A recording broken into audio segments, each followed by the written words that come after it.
السلام علیکم ورحمۃ اللہ وبرکاتہ۔ Welcome to Islamic minutes.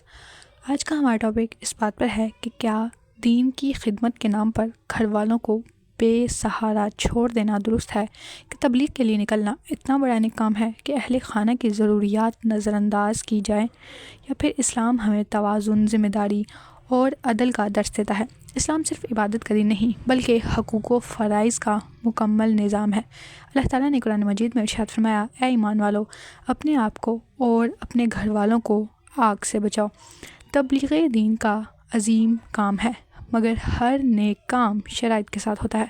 نبی کریم صلی اللہ علیہ وسلم نے ارشاد فرمایا، آدمی کے گناہ گار ہونے کے لیے یہ کافی ہے کہ وہ ان لوگوں کو ضائع کر دے جن کا خرچ اس کے ذمے ہے۔